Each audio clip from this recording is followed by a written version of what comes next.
Nous parlons de concertation nationale en cette première partie annoncée ici pour le groupe désarmement, démobilisation, réintégration sociale ou rapatriement des groupes armés, Papi Tamba plutôt. Il a été délégué, c'est au groupe de l'économie, secteur productif et finances publiques. Bienvenue d'abord Papi Tamba. Merci, M. Mathieu. Bonsoir. Bonsoir. On aura le temps plus d'en parler en deuxième partie de ce grand journal. Mais qu'est-ce qu'on peut retenir de votre groupe thématique? Comme le disait l'ancien ministre Boulambo ici sur ce plateau, ça marchait dans ce groupe. Plus de 1000 recommandations, M. Papi Tamba. Plus de 1000 recommandations parce que d'abord, vous savez bien que l'économie constitue généralement les poumons de toute une nation. Et les délégués qui ont été là, ils ont essayé de faire l'autopsie de façon générale de notre économie depuis notre indépendance. Il faut savoir que nous avons connu plusieurs ratés depuis notre accession à l'indépendance. Donc, nous ne faisons pas le procès d'un régime quelconque. Les Congolais ont parlé Congo, ils ont réfléchi Congo. Nous avons établi le diagnostic. Nous avons essayé de réfléchir sur les choix, sur les priorités que nous avons essayé peut-être de mettre en place par le passé. On a essayé. Et ce qui a vraiment retenu mon attention, c'est de voir comment tous, dans une certaine mesure, ont convergé sur l'importance de l'agriculture, comment nous devons vraiment relancer l'agriculture dans notre pays. Parce que vous savez, lorsque l'Afrique a été décolonisée, il y a plusieurs voies qui étaient ouvertes pour le développement de l'Afrique. Il y a certains États qui ont choisi l'industrialisation comme mode de développement. Il y a tant d'autres qui ont choisi l'agriculture. Aujourd'hui, nous sommes obligés de constater que ceux qui ont privilégié l'agriculture ont connu un avancement qui est quand même plus marqué par rapport à ceux qui ont fait le choix de l'industrie. Là, c'est un constat qu'il faut malheureusement ou heureusement reconnaître. Aussi, dans l'histoire du monde, nous savons qu'il n'y a aucune puissance économique aujourd'hui qui n'a pas commencé par être une puissance agricole.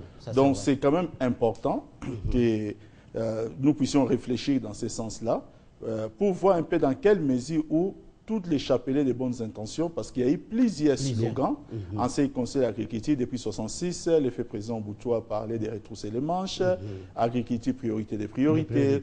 Les chefs d'État dans plusieurs discours, il y a même des actions avec des tracteurs, avec plusieurs choses. Plus de 2000 tracteurs ont été distribués. Plus de 2000 tracteurs avec des financements dans les intrants. Mais malgré cela, l'agriculture en RDC reste encore une agriculture de substance alors qu'elle occupe 70% de la population congolaise. Il fallait réfléchir maintenant comment renforcer ces secteurs et en même temps, en renforçant ces secteurs, comment d'autres secteurs vitaux de la société, notamment les mines que nous avons aussi, comment faire pour que cela puisse générer plus de richesses dans notre pays. Il fallait bien savoir que le chef de l'État, lors de son discours d'investiture, avait évoqué une idée qui aujourd'hui est déjà mise en route, mais il faudrait maintenant réfléchir comment le mettre en maturité. C'est comment l'amener en maturité. C'est que nous devons envisager progressivement, bien entendu, que les matières brites que nous produisons ici soient transformées sur place. Parce que qu'est-ce qui se passe?